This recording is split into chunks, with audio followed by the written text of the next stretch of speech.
જૂનાગઢ મનપાની ચૂંટણીના પ્રચાર માટે ગોપાલ ઇટાલિયા પહોંચ્યા। ગોપાલ ઇટાલિયાએ કોંગ્રેસ પર નબળી ભૂમિકાનો આક્ષેપ લગાવ્યો। કોંગ્રેસ વિપક્ષમાં હોવા છતાં વિરોધ નથી કર્યો। વિરોધ પક્ષ તરીકે કોંગ્રેસની ભૂમિકા નબળી હોવાનું ગોપાલ ઇટાલિયાએ જણાવ્યું। કહ્યું કે ભાજપ સત્તામાં હોવા છતાં કામો નથી કર્યા। આમ આદમી પાર્ટી બંને પક્ષ કરતા નવી પાર્ટી છે।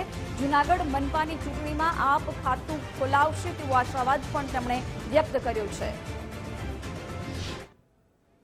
ગુજરાતમાં છેલ્લા 40 વર્ષથી આમ આદમી પાર્ટી તો આ 2-4 વર્ષથી જ ગુજરાતમાં આવી। 40 વર્ષથી ભાજપ કોંગ્રેસ બે જ પાર્ટી છે।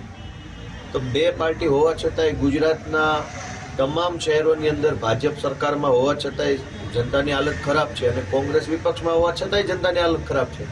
તો સત્તા પક્ષે કામ નથી કર્યું, વિપક્ષે વિરોધ નથી કર્યો, છતાંય દર ચૂંટણી એ બંને લોકો આવી જાય છે। એટલે એ જનતા હવે ઓળખે છે। આ મહાનગરપાલિકાની ચૂંટણી છે એ જૂનાગઢની જનતાના હક અધિકાર અને વિકાસ માટેના મુદ્દાની ચૂંટણી છે।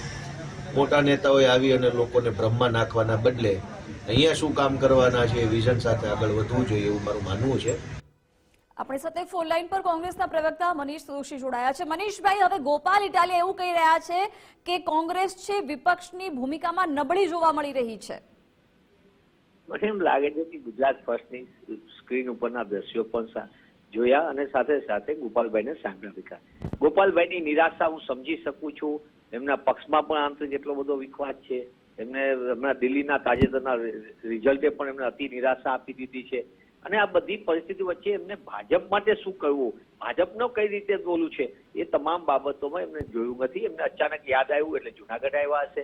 જુનાગઢમાં આવીને પાછી વાતો પણ કરશે, પણ મૂળભૂત રીતે કોંગ્રેસને ખરાબ ચિતરવા કરતા આત્મમંથન કરે આપ પાર્ટીના લોકો કેમ પક્ષ છોડીને જઈ રહ્યા છે, કેમ મોટા પાયે અલગ અલગ જગ્યાએ વેરવિખેર થઈ રહ્યા છે એ પણ સમજવું। તમે તો બદલાવ માટેની કામગીરી માટે આવ્યા હતા। રાજનીતિની સંપૂર્ણ બદલાવ કરવાની વાતમાંથી આવેલી પાર્ટીના લોકો પોતે કોંગ્રેસ ઉપર આક્ષેપ કરવાને બદલે પોતાનું આત્મચિંતન કરે। અને વાત એ છે કે જ્યાં લગી કોંગ્રેસ પક્ષનો સવાલ ગુજરાત 30 વર્ષથી સત્તા નથી, પણ ગુજરાત કોંગ્રેસે હંમેશા હકારાત્મક રીતે ગુજરાતના નાગરિકોને શું ન્યાય મળે, કઈ રીતે એને મદદ કરતા થઈ શકે, કઈ રીતે હકને અધિકાર મળે, શિક્ષણનો અધિકાર હોય, આરોગ્ય સેવાનો અધિકાર હોય, જે ભાજપા સરકાર લાંબા સમયથી ગુજરાતના નાગરિકોને અન્યાય કરે છે।